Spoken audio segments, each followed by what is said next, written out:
I heard about it from a lady that I worked with, and I knew that I would be needing a new job. So I sent in my application and kept getting more information about it. Special Services covers the library programs, the service clubs, the recreation, and I can't even remember what else, for the American soldier. And this was Department of the Army. So you had to be 21, single, and a college degree, and it really didn't matter what your degree was in. And I left in September of 1969, and spent a year there and came back in October of 1970. I was assigned to the 1st Air Cav at Phuoc Vinh and spent about 5 months there, and then I transferred to the Delta, the most southern compound in the Delta called Soc Trang, which was a helicopter company. A little sidebar to that, while I was there, I met a young man from Robbinsdale, and he ended up getting married to my sister. So that was the best part of this story.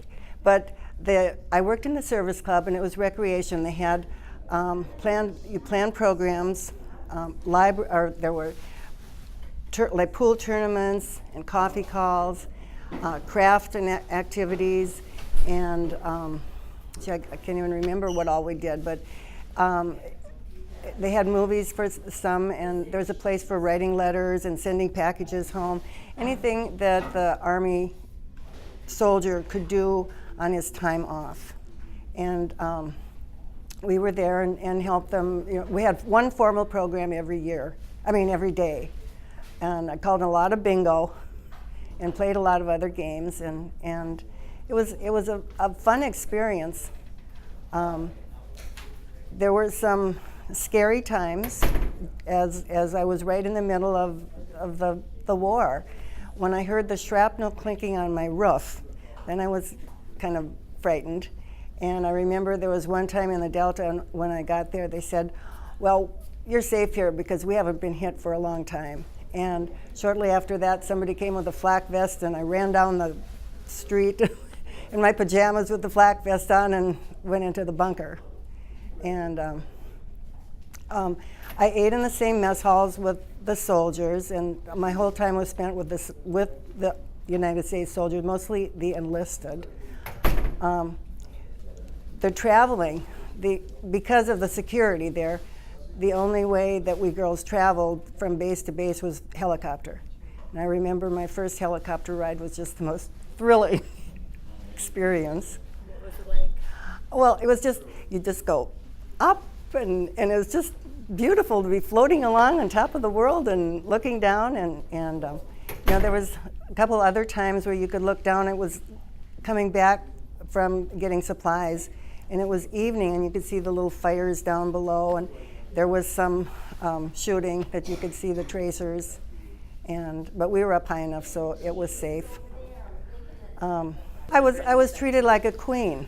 I felt like I was the best commodity they had there, and just to say hello to them and talk to them was sometimes enough, other than even playing some of the games and activities. Yes, it was a nice feeling to know that you're really liked and wanted, and you're doing something very useful. There was at least 2 to 3 girls probably for each service club, and I can't even remember how many we had in the major compounds had service, or major bases had service clubs. Long Ben and Benoit, and up at Da Nang, and I was in the real south one.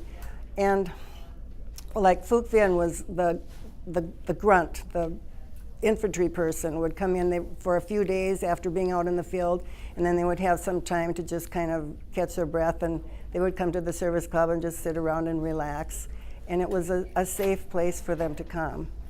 The camaraderie, you get to be real close friends with the girls that you're living with, and then there's some other people that you get to know on a regular basis. And there are some that I still keep in contact with, even now.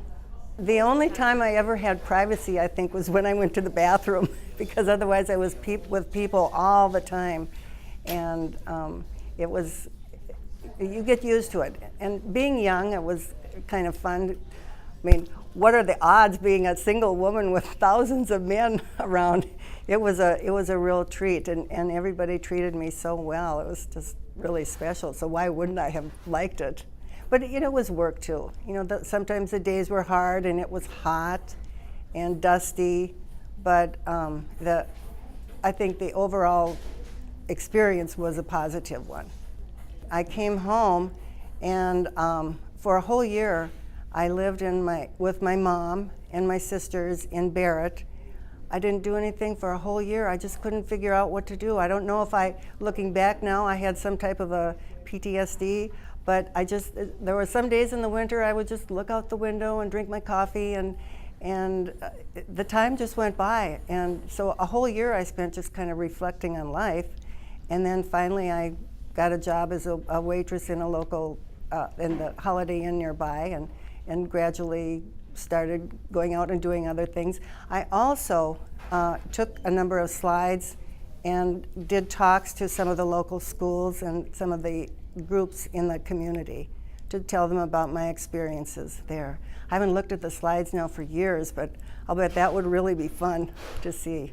I do intend to write more experience, my experiences about it, and I know there was a period of time where I did spend some afternoons writing on a regular basis, and it's kind of like catharsis.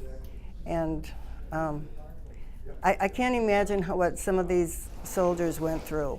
I mean, I had a positive experience to the point where a few years later, after I got back, I joined the Army Reserve and spent 26 years in the Army Reserve, with my last 4 years being full-time, and also including a year in Bosnia. So the military experience must have been a very positive one for me to go and join the Army. It was a very interesting experience, and I wouldn't trade it for any other experiences that I've had, because it was very unique for me, and I'm very glad that I could do it.